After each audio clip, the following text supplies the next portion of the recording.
À 65 ans, avez-vous encore le droit de recommencer? Pas dans une résidence sécurisée, pas en attendant qu'on s'occupe de vous, mais vraiment recommencer, changer de pays, apprendre une langue qui vous résiste, construire une vie où vous êtes vu, pas juste toléré. En Pologne, des gens le font, pas par romantisme, mais par nécessité. Et ce que vous allez découvrir aujourd'hui dans le podcast du Double K, c'est que cette histoire n'est pas seulement celle de 2 retraités qui semblent à première vue courageux, c'est peut-être quelque part un miroir de notre propre avenir. Aujourd'hui, dans le podcast du Double K, on va pas partir dans ce fantasme du retraité en quête de soleil bon marché, avec son van qui parcourt les routes de France ou du Maghreb. C'est plutôt cette réponse secrète à une crise de plus en plus silencieuse, celle de millions de personnes qui, après 60 ans, se sentent de trop, aussi bien financièrement, socialement et émotionnellement. Que ce soit en France, en Belgique ou en Allemagne, la retraite, malheureusement, elle ne rime plus avec sérénité, mais plutôt avec une forme d'angoisse. Comment payer son loyer quand les prix flambent? Qui vous aidera si vous tombez malade, seul dans votre appartement? Et surtout, qui vous parlera comme un adulte et non comme un risque à gérer? La Pologne, évidemment, elle n'offre pas de miracle, mais elle propose quelque chose qui se fait de plus en plus rare dans nos sociétés modernes, un espace où l'âge n'est pas une faiblesse et où la langue, même mal parlée, devient un pont et non un mur. Si vous connaissez quelqu'un qui rêve de recommencer ailleurs, restez bien avec moi jusqu'à la fin de cet épisode parce que ce que Marie et Jean ont trouvé là-bas va sûrement vous surprendre. Tout d'abord, on va parler de Marie. Marie est en fait arrivée à Cracovie, poussée par un peu une fascination ancienne. C'était la poésie de Szymborska, les violons de Kazimierz, l'odeur du pain au levain dans les ruelles du quartier juif. Elle avait alors 63 ans, une retraite modeste et l'impression que la France ne lui laissait plus de place, sauf comme une personne fragile. Les premiers mois, évidemment, ont été durs, pas à cause du froid, mais plutôt du silence. Quand vous ne parlez pas polonais, vous êtes invisible, même au marché, même à la pharmacie. Un jour, alors qu'elle se rend à la pharmacie, justement, on lui donne le mauvais médicament. Ce n'était pas une malveillance, mais simplement une incompréhension. Et ce jour-là, Marie a compris, apprendre la langue n'était pas optionnel, c'était plutôt vital pour elle. Alors, elle s'est inscrite à un cours municipal pour seniors. C'était pas un cours touristique, mais c'était un vrai cours avec des conjugaisons, du vocabulaire médical et des expressions du quotidien. Et petit à petit, quelque chose dans sa vie a changé. Le boulanger a commencé à lui demander Jak się masz? Comment vas-tu? La bibliothécaire lui a prêté des livres en polonais simple. Elle a même rejoint un club de peinture en polonais. Évidemment, on ne va pas se leurrer, ce n'était pas parfait. Elle faisait encore énormément de fautes, de syntaxe, mais au moins, on l'écoutait. Parce qu'en Pologne, quand vous faites l'effort de parler leur langue, même mal, on vous respecte. Le deuxième cas, c'est l'histoire de Jean.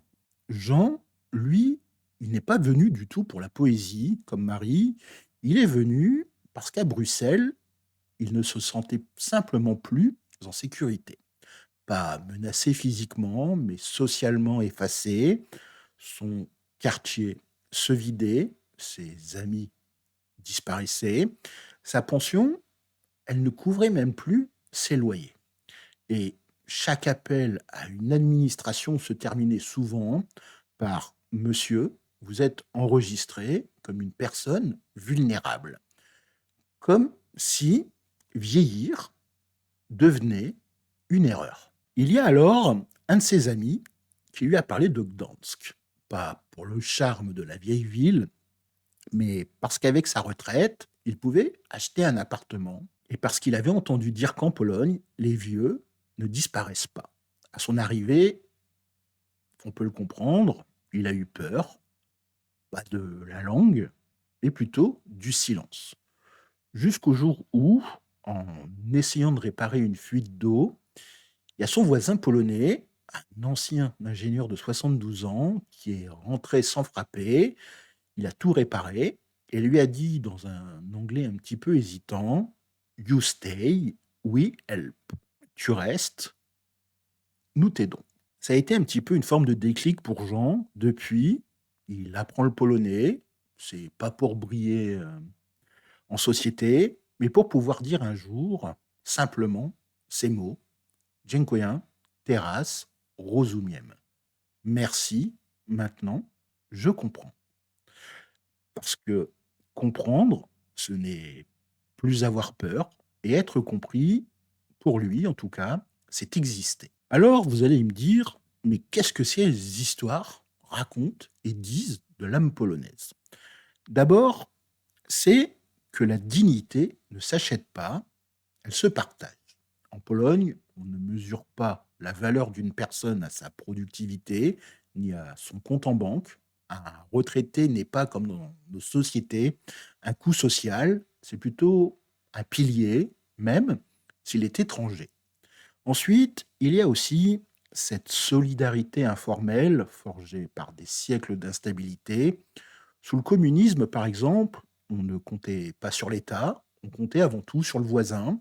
Et aujourd'hui encore, si vous ne descendez pas chercher votre courrier, on va frapper à votre porte. Et si vous hésitez à parler, on va ralentir, on va répéter et on va attendre. Et enfin, une chose importante, c'est évidemment la langue. Pologne, ce n'est pas un outil de sélection, c'est plutôt une forme de pacte dans la société.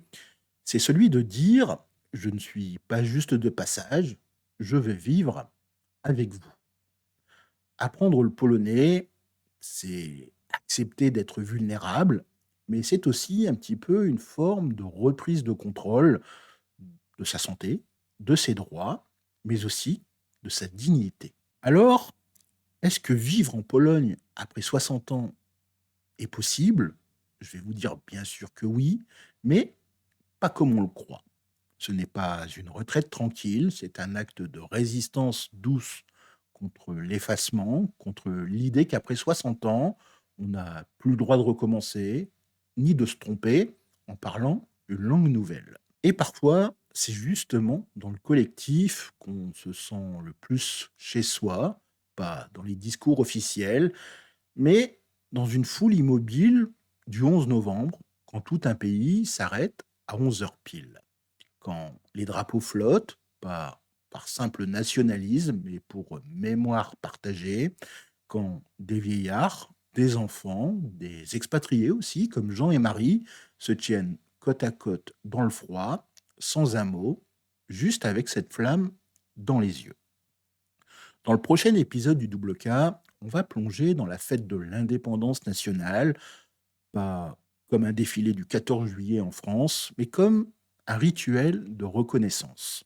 Parce qu'en Pologne, l'indépendance ne se fête pas seulement avec des chants, mais avec le silence de ceux qui savent ce que coûte la liberté, et ce, à tout âge.